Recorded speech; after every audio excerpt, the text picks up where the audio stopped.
তুমি গেলে তোমার কথা কেমনি শুনবো? ঠিক কিনা বলেন? ঠিক কিনা বলেন? মুসলমানের চরিত্রের ভিতরে কি ভোটের আগে কিছু খাওয়া আসতে নাকি যায় না? জোরে এখন আছে নাকি? রাসূল বলেছেন বুট হলো একটা পবিত্র আমানত। বুট কি পবিত্র? যোগ্য ব্যক্তি থেকে যে ব্যক্তির দ্বারাতে তোমার সমাজ উন্নত হবে, শিক্ষার আলো ঘরে ঘরে ঢুকবে, মেয়েদের স্কুলে যাওয়ার গ্যারান্টি বেড়ে যাবে, ইফতিজিং ব্যক্তিদিন থেকে যুবকেরা দূরে থাকবে, এমন একজন ব্যক্তি থেকে তুমি ভোট দাও যার দ্বারা কাজ হয়। একটা রাস্তাঘাট ভালো নাই, আর হাল্লাঘর থেকে যে রাস্তা মঙ্গল কাটা দিয়ে গেছে এটা ওয়াজের মাঠ দিয়ে এটা বলাটা ঠিক না। গর্ভবতী কোনো মহিলা যদি যায় ডাক্তারখানা যাওয়ার মতো না। ঠিক না বলেন? আর আমি সত্যি কথা বলেন, এগুলা কি চেয়ারম্যান মেম্বারের কাজ হতে পারে? সুরমার উত্তর পাড়ের ভিতরে 30,000 লোক বসবাস করে। কেন আজকে রাস্তা 5 বছর এমন থাকবে?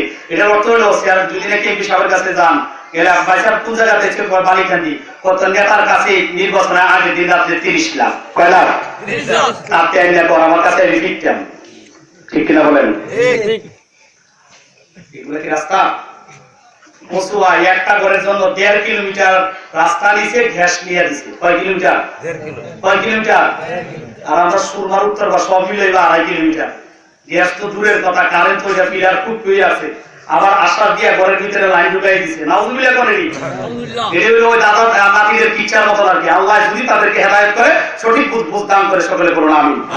আল্লাহ যারা আজকের এই মাহফিল থেকে আমরা ওয়াদা নিব, মনে করে সবাই এই ওয়াদাটা করবো, নির্বাচন আসছে পুরোদের চেয়ারম্যান মেম্বার থেকে আমরা একটি পয়সা খাবো না। রাজি আছেন কিনা? আমি আবার চেয়ারম্যানই দাঁড়াইতাম না, আল্লাহ করাই না।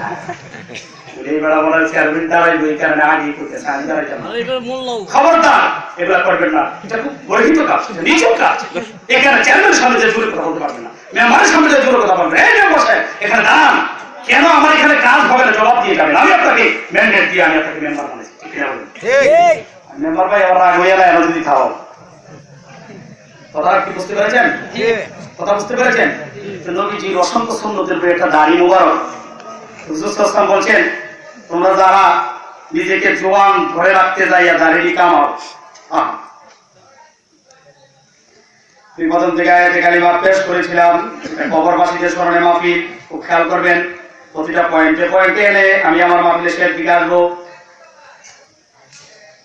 যারা নিজের যৌবনকে ধরে রাখার জন্য দাড়ির ভিতরে ফুল লাগাইছো, বেশিরভাগ এখানে আমার ছাত্র, অনেকে ছাত্র ছেলে, আমি আপনাদেরকে আলেম হিসাবে আল্লাহ বলছে আল্লাহ বলছে তুমি নিজে জাহান্নামের আগুন থেকে বাঁচো এবং তোমার আহালকে বাঁচাও। তুমি নিজে জাহান্নামের আগুনে জ্বলো, এটা তুমি পছন্দ করিও না। কেউ জাহান্নামে যাইবে সেটাও পছন্দ করিও না। কথাটা কার? আল্লাহ। আর জোরে বলেন আল্লাহ। আমি প্রতিটা কথা দলিল দিচ্ছি। কিছু লোক বলে কোন মাহফিলে পারে না, এরকম লোক বলে বক্তা হয়ে গেছে। কিছু লোকের বলে আল্লাহ তাদেরকে সত্যিকারে বুঝ দান করুক, সকলে বলুন আমিন। আল্লাহ বলছে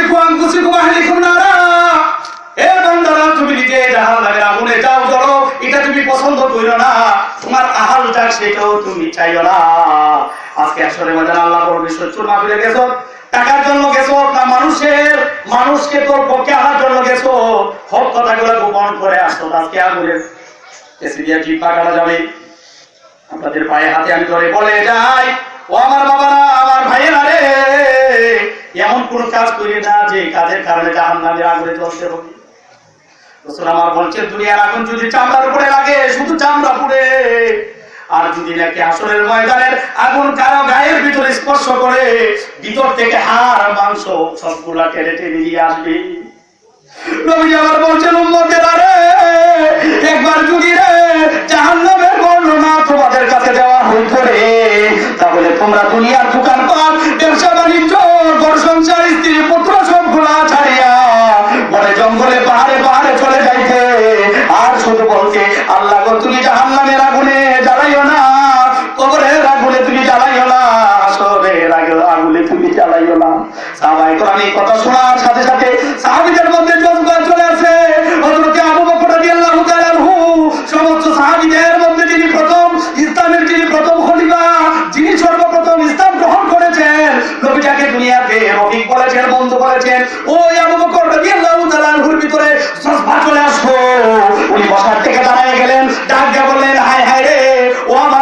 তুমি যদি আমাদের মানুষটা বানাই একটা পাখি বানাইতে, মানুষ আমাদের জবাই করে খেয়ে ফেলতো, তাহলে আজকে জাহান্নামের এই ভয়াবহ আগুনের কথা আমার শুনতে হইতো না। অথচ আমার তারাই গেলেন, ডাকিয়া বললেন, আল্লাহ গো, ও আমার আল্লাহ, তুমি যদি মানুষটা বানাইয়া আমার যদি একটা বকরি যদি বানাইতা, মানুষ আমাকে জবাই করে খেয়ে ফেলতো, তাহলে আমি জাহান্নামের এই ভয়াবহ আগুনের কথা আমার শুনতে হইতো না। আমি দাঁড়িয়ে গেলেন, ডাকিয়া বলে, আল্লাহ গো, ও আল্লাহ, তুমি আমারে কি করলা?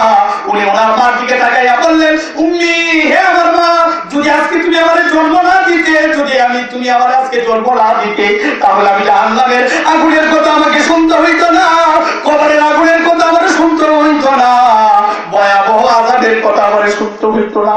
ও আমার বাবারা রে, আমার ভাইয়েরা, আমার যুবক ভাইয়েরা, ও আমার পর্দানিশী মা, ও পর্দানিশী মা বোনেরা, আজকে তোমাদের পায়ে হাতে ধরে আমি বলে যাই, যাদের জন্য জান্নাতের হুড়ে গেলবার পাগল হয়ে আছে, যাদের জন্য জান্নাতের উঁচু উঁচু মঞ্জিল গুলা দাঁড়িয়ে রয়েছে, তারা যদি জাহান্নামের ভয়ে, কবরের ভয়ে, হাসরের ভয়ে তারা যদি এই কথা আল্লাহর কাছে বলতে পারেন, আর বলে বলে তারা যদি আল্লাহর কাছে কাঁদতে পারে, আজকে আমাদের কি অবস্থা, আমরা কোন পথে চলি, আমাদের কি করা উচিত?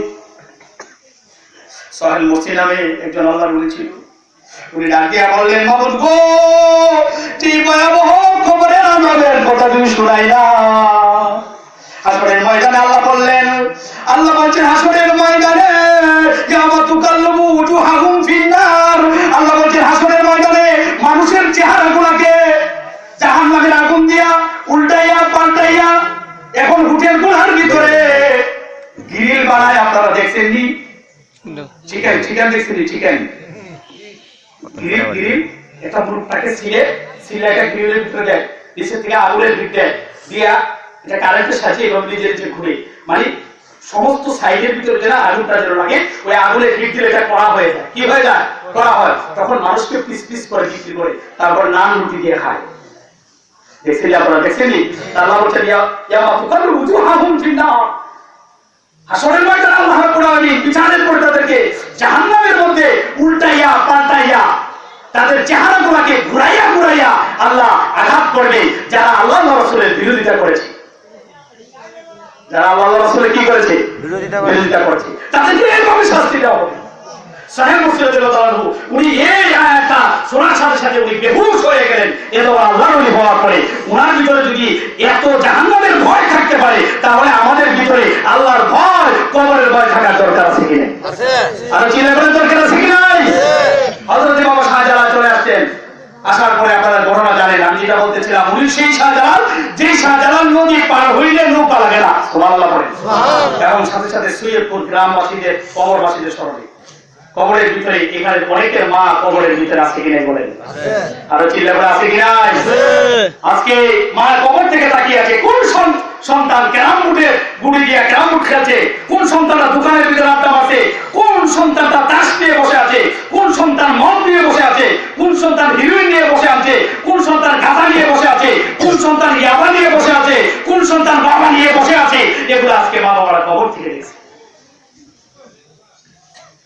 আবার নবী বলেছেন, কবরের আযাব এমন আযাব কবরের ভিতরে হবে রে।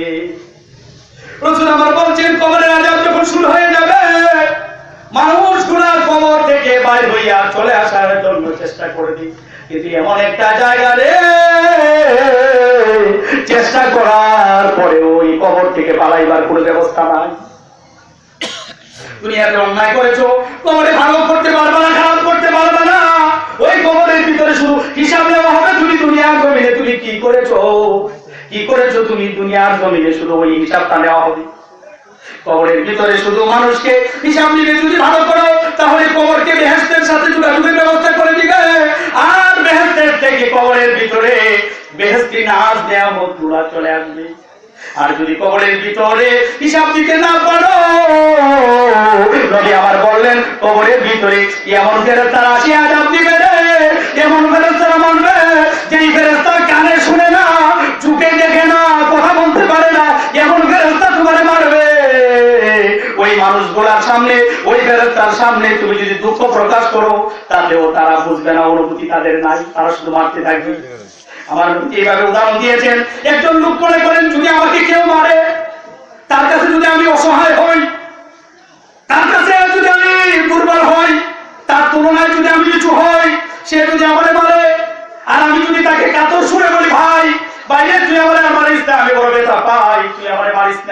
যদি সে কারো শুনে তাহলে তার ভিতরে একটু আমার কথাটা শোনার পরে দয়া আসবে, ঠিক কিনা বলেন? যদি সে চৌকে দেখে, আমি যখন চেহারাটা বলি করে বলবো, ভাই তুই আমার মারিস না, আমি ব্যথা পাই, আমার মারিস না, আমি ব্যথা পাই, আমার মারিস না। যদি সে চোখে দেখে, কায়া দেখলে মায়া লাগে, যদি সে দেখে আমার চেহারাটা মলিন হয়ে আছে, কষ্টের রেখা আমার চেহারার ভিতরে আছে, যদি সে দেখে তাহলে তার ভিতরে মায়া আসবে। নবী বললেন না রে, কবরের ভিতরে এমন ফেরেশতা থাকবে রে, যেই ফেরেশতা কানে শুনে না, চোখে দেখে না, ওই ফেরেশতা তোমারে মারবে, তোমার আযাব করবে, তুমি চিৎকার করবে, কিন্তু ওই কবর থেকে পালাইবার কোনো ব্যবস্থা তুমি পাবে না। ওই আমার ভাইয়েরা রে, ও সৈয়দপুর গ্রামবাসী ভাই বাবারা রে, আজকে যাদের মা নাই, মার দিকে একটু স্মরণ করো, বাবা নাই যাদের, বাবার চেহারার দিকে স্মরণ করো। এই বাবা নিজে না খাইয়া রে সারাদিন মাঠে কাজ করলো, ভোরবেলা উঠিয়া আমরা ঘুমাইলাম, ভোরবেলা উঠিয়া বাবা লাঙ্গল জোয়াল লইয়া গরু লইয়া ফোন করে শীতের ভিতরে মাঠে যাইয়া চাষ করিয়া তোমার খাওয়াইলো, মা সারাদিন কষ্ট করে তোমার খাওয়াইলো। আজকে ওই মা যাদের নাই, যাদের বাবা নাই, ওই সৈয়দপুরে গ্রামবাসীরা তোমরা বড় ভাগ্যবান, বড় ভাগ্যবান তোমরা। এই কারণে আজকে কবরবাসীদের স্মরণে মাহফিল হইল। আল্লাহ যেন এই সৈয়দপুর গ্রামের ভিতরে যত মুর্তাকাল অন্ধকার কবরে আছে, আল্লাহ যেন তাদের কবর গুলাকে বেহেশতের বাগান বানাইয়া দে। আরেকটু চিল্লায় বলেন আমিন। আল্লাহ যেন এই সৈয়দপুর গ্রামের ভিতরে যত মুর্তাকাল আছে তাদের কবর গুলাকে যেন বেহেশতের বাগান বানিয়ে দেয়। সৈয়দপুর মধ্যমপাড়া কাশেমারি বড় সাহেবের বাড়ি আয়োজিত নূর আলী আফার ইমানি মাহফিলের সম্মানিত সভাপতি এবং সহসভাপতি বৃন্দ, আজকে মাহফিলের অনেক বক্তাগণ, আমি আমার শুধু পয়েন্টের দিকে কোরআন হাদিসের 4-5টা নোট আনছি, নোটগুলোর দিকে একটু আমি চলে যাব। আজকে আমাদের দেশে একটা এই অরাজকতা শুরু হয়ে গেছে। রবিকে এক বিয়াদব গত মাসের 6 তারিখে এক বিয়াদব ওয়াজ করলো, ওয়াজের ভিতরে তাকে জিজ্ঞাসা করলো যে আল্লাহ খাওয়ায়, আল্লাহ ভরায়। আপনারা কি আমার কথাটা বুঝতেছেন? প্রশ্নটা কি করেছে? আল্লাহ খাওয়ায়, আল্লাহ ভরায়। এই এক পার্টি মানে আমাদেরকে বলতেছে যে অনেকে তো নবী নবী করে, ওলি আল্লাহ করে, এখন নবী ওলি আল্লাহ কি দরকার? ওই বিয়াদবে সে একটা উদাহরণ দিল আল্লাহ নবীকে এভাবে, সে বললো যে আল্লাহ খাওয়ায়, যে আল্লাহ পড়ায়, আল্লাহর ইবাদত করবো, আল্লাহ খাওয়াইব। ওই আল্লাহকে পাইতে হইলে কোনো কিছু লাগে না, আল্লাহরে ডাকলে আল্লাহকেই পাওয়া যায়, আল্লাহ সাড়া দেয়, লাগে না। সে উদাহরণ দিল যে গরু বাজারে গরু কিনতে গেলে, কথাটা খুব খেয়াল করবেন, গরু বাজারে গরু কিনতে গেলে কিছু দালাল আসে, কি আছে? এটা আর একটা ভাষায় কি থাকে, এটারে দালালই বলে। কথা খুব খেয়াল করবেন, বলছে গরু বাজারে গেলে, গরু কিনতে গেলে কিছু দালাল আসে, দালাল ধরে গরু কিরণ লাগে। সে বলছে যে কোন দালাল ধরে আল্লাহকে খাওয়ানো লাগতো না, আর চিল্লে বলে নাউযুবিল্লাহ। এই কথা অর্থ তারা সে